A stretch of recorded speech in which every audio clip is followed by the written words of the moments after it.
សួរថ្ងៃនេះខ្ញុំមានប្រធានបទមួយជាសញ្ញាឬទូទៅតែជួបគឺថាពោះបានន័យថាពោះយើងសម្បូរទៅដោយខ្យល់ហើយបើយើងទះទៅឬសូរដោយស្គរកាលណាមានរោគសញ្ញានេះយើងដូចជាមិនស្រួលពាក្យខ្មែរថានៅដូចជាប្រមាថ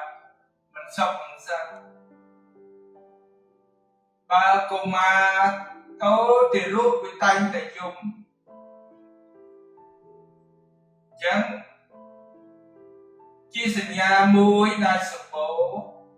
ខ្ញុំនឹងបញ្យល់ថាមូលហេតុអីដោះស្រាយដើម្បីធ្វើម៉េច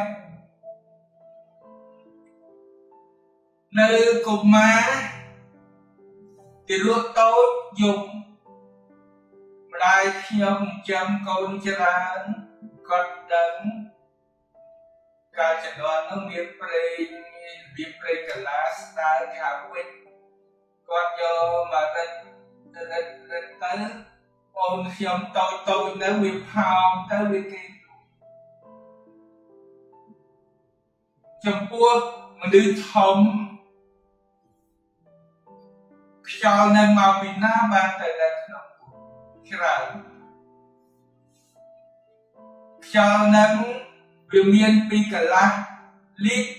ទៅ2លីត្រពេលខ្លះច្រើនណាស់ហើយបើ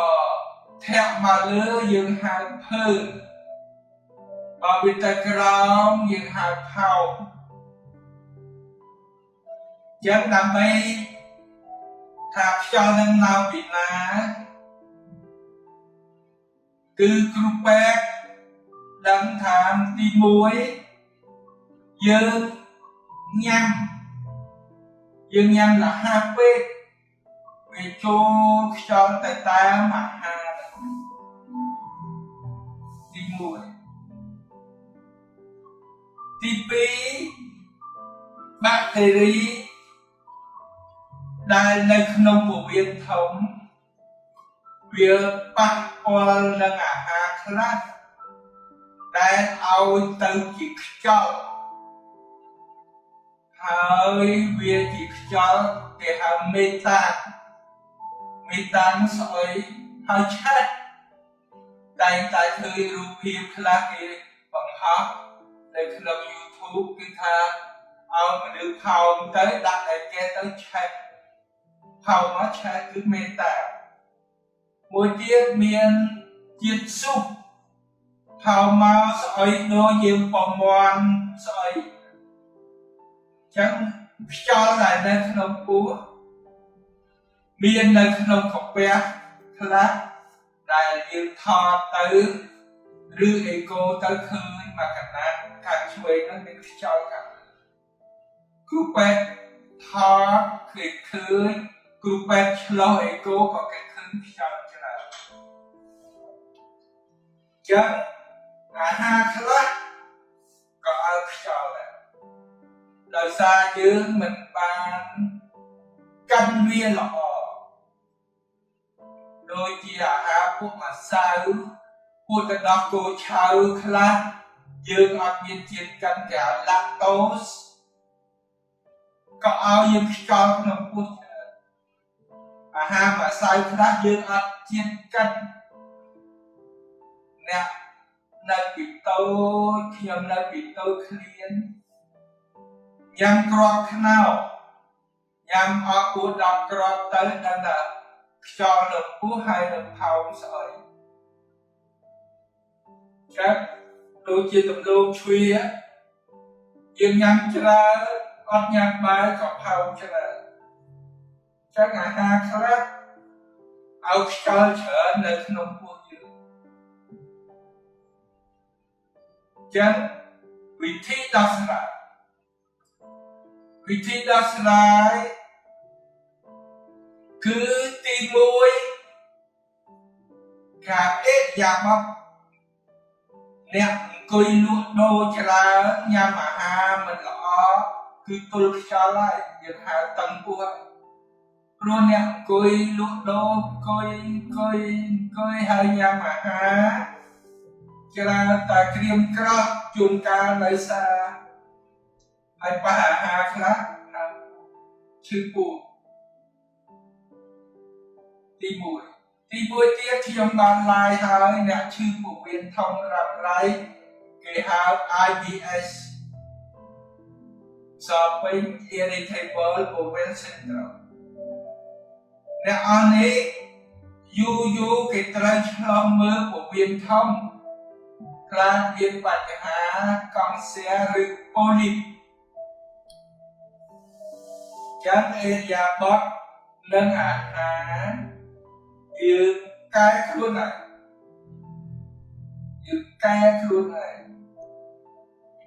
យើងលក់ដូរយើងត្រូវមកផ្ទះឬយើងព្រោះយើងទៅព្រលឹមយើងមកយឺតយើងត្រូវតែដើរហាត់ចលនាពោះពេកបាទយើងស្រួលយើងលក់ដូរយើងញ៉ាំអាហារមានបន្លែឆ្អិនច្រើនគេហៅ fiber ខ្ញុំបានជម្រាបហើយយើងក៏ជួយពោះដែរល្ហុងទុំស្លឹកបាសម្រុំទាំងអស់ហ្នឹងក៏សុទ្ធតែជួយពោះវៀនយើងកុំឲ្យក្រៅពីហ្នឹងហាមលេបថ្នាំផ្សះដោយខ្លួនពីព្រោះថ្នាំផ្សះវាធ្វើឲ្យងាប់មេរោគល្អដែលគេហៅ flora intestinal វាជួយនៅក្នុងពោះវៀនធំដូចខ្ញុំបានឡាយចឹងមានតែអាហារអេយ៉ាបតនិងអាហារធម្មជាតិខ្លះដូចជាទឹកខ្ញីទឹកស្លឹកគ្រៃគ្រាប់ម្រុំទាំងអស់នោះសុទ្ធតែជួយឲ្យយើងស្រួលមានសុខភាពល្អទាលកតុយកពើក្រៅពីនេះនៅពេទ្យមកដល់មន្ទីរពេទ្យគ្រូពេទ្យត្រូវឆ្លុះអេកូដើម្បីធានាប្រាប់អ្នកជំងឺថាអត់មានអីធ្ងន់ធ្ងរហើយបើមានជូរឈាមត្រូវតែឆ្លុះកាពះនិងឆ្លុះពោះវៀនក្បួនគេត្រូវតែធ្វើដើម្បីវិធីការពារខ្លាចមានរឿងទៅធ្ងន់ធ្ងរជំងឺមហារីកក្រៅពីนั้นគ្រូពេទ្យនិយមប្រើគេហៅជួយឲ្យពោះវៀនដើរស្រួលពេលខ្លះគេហៅជំងឺចលនាពោះវៀនមិនល្អកាពះចលនាមិនល្អតែនៅកាពះគេច្រើនឲ្យដុំពេលរីដលលេខ10មួយថ្ងៃ2គ្រាប់នៅខាងក្រោមគេច្រើនឲ្យត្រីមេបុយទីលក់នៅទីផ្សារច្រើនណាស់ក្រៅពីហ្នឹងលោកគ្រូពេទ្យខ្លះក៏និយមគេហៅពួកប៉ូលីស៊ីឡានពួកជួខាតាណាពួកធ្វើអំពីដីឥដ្ឋដូចជាស្មិចតាហើយនឹងខ្ជុំខ្ញុំក៏បានធ្វើឡាយរូបភាពហើយគេហៅ Carbon Active នៅលក់នៅទីផ្សារវាមាន Carboxyl Carbophos ហើយខ្លះគេលាយនឹង Flor ព្រោះយើងលេខថ្នាំផ្សះទៅគេហៅលើវាចឹងយើងឲ្យថ្នាំកាប់បូលើវាគឺបាត់ហើយក្រៅពីហ្នឹង មានជាតិរំលាយគេហៅអង់ស៊ីមរបស់កាហ្វេដែលជួយរំលាយព្រោះយើងខ្វះអង់ស៊ីមខ្លះយើងឲ្យគេហៅប៉ង់គ្រីអាហ្វ្លាគឺធ្វើវាមានអង់ស៊ីមអាមីឡាសលីប៉ាប្រូតេអានៅក្នុងជាជាតិរំលាយរបស់កំប៉ែងគេហៅប៉ង់គ្រីអាក្រៅពីนั้นយើងមានវិធីសាមញ្ញដូចជារឹតប្រេងកាឡាគេរឹតប្រេងកាឡាហើយយើងដាក់ខ្នើយពីលើយូរទៅខ្យល់ដើរទៅយើងជាវិធីសាមញ្ញដូនតាយើងចឹងវិធីសាមញ្ញក៏យើងធ្វើថ្នាំក៏យើងធ្វើអាហារក៏យើងធ្វើ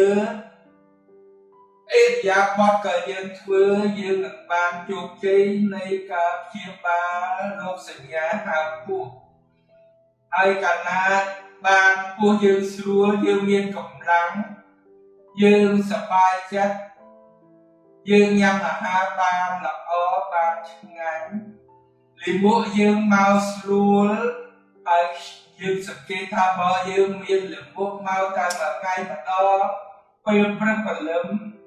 ហើយដុំទៀតសុខភាពយើងល្អហើយកន្លែងខ្លះយើងត្រូវដឹងខ្លួនយើងថាអាចផឹកឈុលអាចខ្លាយច្រើនពេកបានថឹកយើងដឹងអាហារហ្នឹងមិនល្អចំពោះយើងដូចខ្ញុំបានឡើយហើយឆ្ងាញ់មែនប៉ុន្តែធ្វើទុកយើងគួរតែនិយាយចឹងបញ្ហាហើមពោះជាបញ្ហាសាមញ្ញក៏ប៉ុន្តែទាំងអស់គ្នាតែជួបខ្ញុំប្រាប់វិធីដោះស្រាយដើម្បីឲ្យបានសុខភាពល្អចឹងការឡើងរបស់ខ្ញុំមានតែប៉ុណ្ណេះទេសូមអរគុណ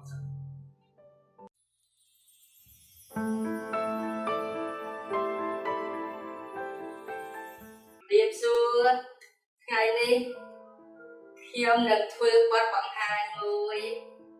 អំពីការវិវត្តនៃជំងឺដោយសារបញ្ហាកូវីដអ្នកជំងឺខ្លះមិនបានទៅប្រទេសថៃទៅសរិទ្ធឬបាងកកឬទៅព្រៃនគរឬក៏សាក់ដូច្នេះការតាមដានវិវត្តជំងឺសំខាន់ណាស់ចឹងហើយបានគេផ្ដាំឲ្យយើងទៅជួបមួយខែម្ដងដូចជាអ្នកឈឺបេះដូងអ្នកលើឈាមអ្នកទឹកនោមផ្អែមអ្នកជួបបារីហើយមានក្អកសិតតែយើងត្រូវតាមដានអ្នករលាកថ្លើមបេរលាកថ្លើមសេការចាំបាច់ណាព្រោះជំងឺវាវិវត្តនៅពេលមកជួបខ្ញុំគ្រូពេទ្យខ្ញុំតែងតែអប់រំនិយាយស្ថានភាពជំងឺនៅពេលពិនិត្យនិងជូតថ្នាំទៅពិសាក៏ប៉ុន្តែនៅពេលខ្លះជំងឺវាវិវត្តដូចជាថ្លើមមេសេវាវិវត្តបើយើងភ្លេចយើងនឹងមានគ្រោះថ្នាក់ដែលពាក្យខ្មែរហៅពោះពេកជំងឺលើឈាមអាចឲ្យរីកបេះដូងខាងឆ្វេងអាចឲ្យ stroke ប៉ះពាល់សរសៃខួរក្បាលប៉ះពាល់សរសៃបេះដូងប៉ះពាល់ដល់តម្រងនោមយើងត្រូវតែតាមដាន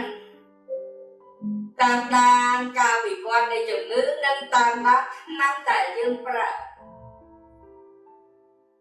ជំងឺទឹកនោមផ្អែមយើងតាមដានជាតិស្ករព្រឹកព្រលឹមគេហៅ A1C គឺតាមដានស្ករជាប់ក្របឈាមក៏ប៉ុន្តែយើងតាមដានការវិវត្តប៉ះពាល់តម្រងនោមប៉ះពាល់សរសៃឈាម ប៉ះពាល់ជើងប៉ះពាល់ផ្នែកយើងត្រូវតែតាមដានអ្នកជួបបារីតែកាលណាមានកំហុសយើងត្រូវតែតាមដានកុំឲ្យវាវិវត្តចឹងមួយម្ដងខ្ញុំលើកជំងឺខ្លះយកមកជម្រាបតើយើងត្រូវតាមដានអីហើយគួរជួបគ្រូពេទ្យឯកទេសឬក៏មកជួបខ្ញុំនៅ clinic ខ្ញុំអាចជួយបានទី1អ្នកជួបបារីរ៉ាំរ៉ៃយូរទៅនឹងកើតជំងឺមួយដែលពិបាកមើលគេហៅពាក្យបារាំងថា PCO ពីអង់គ្លេស COPD យូរទៅហត់ហើយត្រូវដាក់អុកស៊ីហ្សែនពិបាកណាស់ចុងក្រោយហើយអាចទៅជាកង់សៀតតស្រួលតែយើងត្រូវតាមដានអីតាមដានទី1ការថតសួត6ខែឬ1ឆ្នាំតែថតម្ដងហើយកុំស្ដាយប្រហែលជា30000 40000រៀលទេថតសួតពីខាងមុខបើមានបញ្ហាយើងត្រូវធ្វើ scanner ថត scanner មើលកូនកដោមើលបញ្ហាអ្វីដែលអាចនឹងកើតទេមួយទៀតគេហៅ spirometry គេឲ្យយើងផ្លុំដើម្បីមើលដង្ហើមយើងចឹងអ្នកជួបបារីរ៉ាំរ៉ៃត្រូវមកតាមដានកុំឲ្យភ្លេចខ្លួនបើអាចដាច់បានព្រោះគ្រូពេទ្យគ្រាន់តែជូនដំបូលមានទេអាចដាច់បានក៏ដាច់អាចបន្ថយបានក៏បន្ថយកាលណាចូលដល់យើងហៅថា COPD PCO នឹងពិបាកមើលតែចាហ្នឹងជំងឺអ្នកជួបបារីរ៉ាំរ៉ៃរលាកថ្លើមពេសេកូនខ្ញុំយាយវិទ្យារដ្ឋីបានធ្វើឡាយហើយយើងតាមដានក្នុងឈាមយើងតាមដានអេកូថ្លើមយើងតាមដានមើលគេហៅ fibroscan ហើយបើសិនជាយើង BC នឹងត្រូវ3ខែ6ខែតាមដានបើមិនតាមទេវាវិវត្តទៅក្រិនហើយក្រិនកម្រិតធ្ងន់និងកំសែចឹងយើងត្រូវតាមដានអីខ្ញុំនឹងជម្រាបមិនឲ្យអស់លុយច្រើនពីព្រោះបញ្ហាសពថ្ងៃនៅស្រុកយើងអាចជួយបានហើយមិនអស់លុយធ្វើដំណើរអស់លុយហូតែលហើយនឹងខ្ញុំបញ្យល់ដើម្បីឲ្យយើងយល់ជួនកាលទៅស្រុកគេបកប្រែហើយគេតែយើងស្ដាប់មិនសូវយល់យ៉ាងយើងតាមដូចជាអេកូ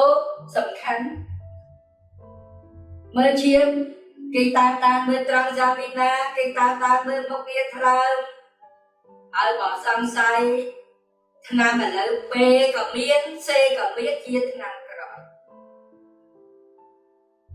បញ្ហាមួយដែលត្រូវធ្វើខ្លួនឯងគឺបន្ថយជាតិស្រាព្រោះស្រាវាបំបែកចោលដោយថ្លើមនិងបញ្ចេញចោលខ្លះទៅតាមផ្លូវដង្ហើមដែលគេតាមផ្លូវគេឲ្យយើងផ្លុំពេលយកប្រឡប់អីគេដឹងជាតិស្រានៅក្នុងភ្ជាប់ជាមួយនឹងស្រាពុលមិនមែនស្រាអេតាណុលយើងផឹកហ្នឹងទេគឺមេតាណុលដែលសម្រាប់យកមកលាយគ្រឿងលាបផ្ទះដាក់ក្នុងទឹកបាញ់កញ្ចក់ឡានឲ្យវាស្អាតដែលគេប្រើនៅក្នុងឧស្សាហកម្មហើយធំគេច្រើនដាក់ក្បាលខ្មោចចឹងហើយបានជាមួយឆ្នាំឮការពុល ខ្ញុំធ្លាប់ជាបាល500នាក់ជាងនៅផ្លូវចិត្តផ្លូវអតីតភ្លើងផ្លូវជាលេខ4បត់ទៅស្ដាំអើប្រជាជនដាក់ទីមងថាព្រាយមិនមែនតែពលស្ដា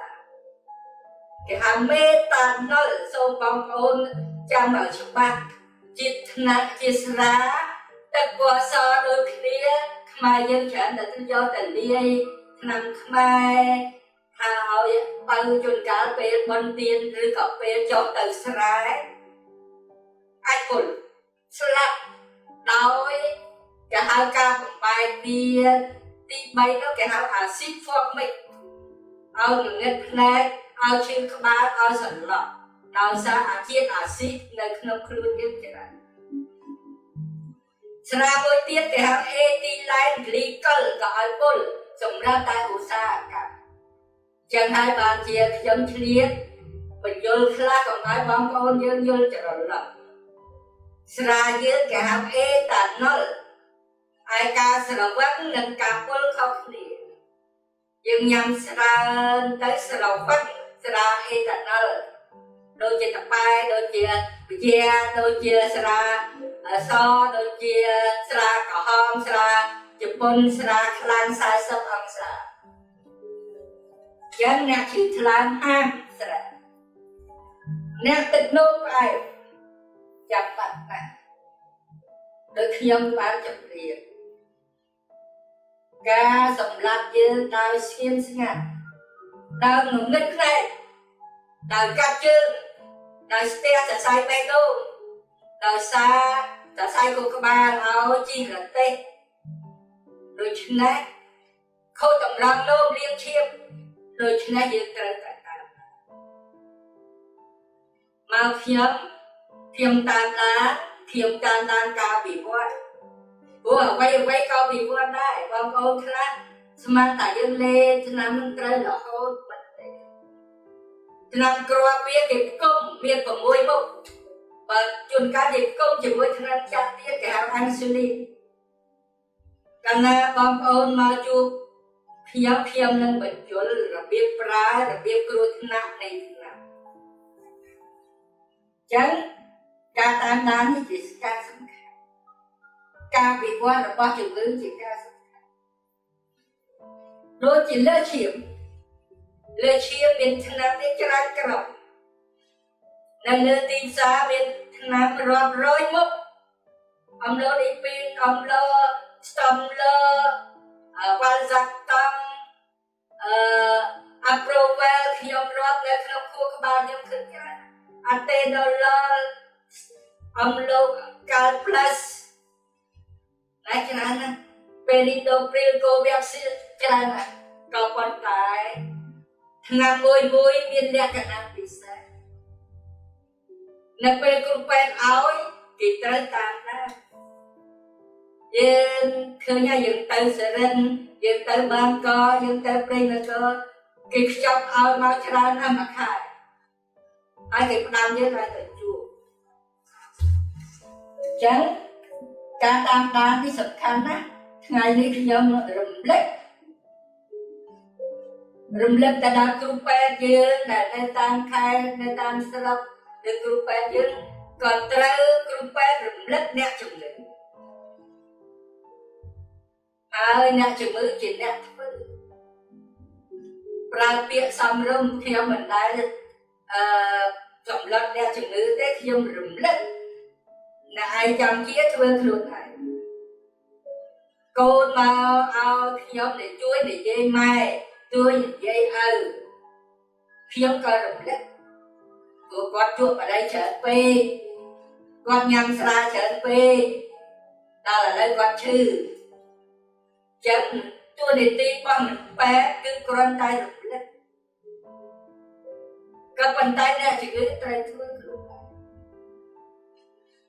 ចឹងថ្ងៃនេះ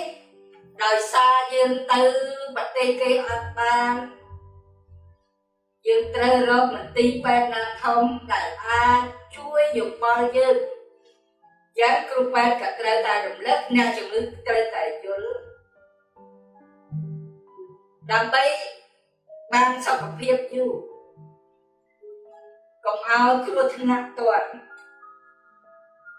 ព្រោះពេទ្យគេត្រូវជួបជំងឺត្រូវពិនិត្យជំងឺត្រូវឲ្យយោបល់យ៉ាងហើយបានជាថ្ងៃនេះខ្ញុំឆ្លៀតឱកាស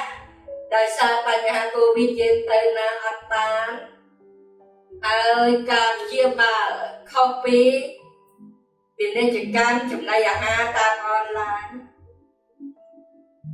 ការព្យាបាលតាមអនឡាញជាការលំបាកខ្ញុំត្រូវការមើលផ្ទាល់ខ្ញុំត្រូវការឃើញសម្បត្តិឈាមខ្ញុំត្រូវការឃើញលទ្ធផលអេកូខ្ញុំត្រូវការឃើញលទ្ធផលថតទៅខ្ញុំវាយតម្លៃប្រែប្រួលថ្នាំទៅតាមចឹងហើយអ្នកជំងឺបងប្អូនអ្នកជំងឺគ្រូពេទ្យត្រូវតែសហការគ្នាទាំងអស់ចឹងថ្ងៃនេះខ្ញុំ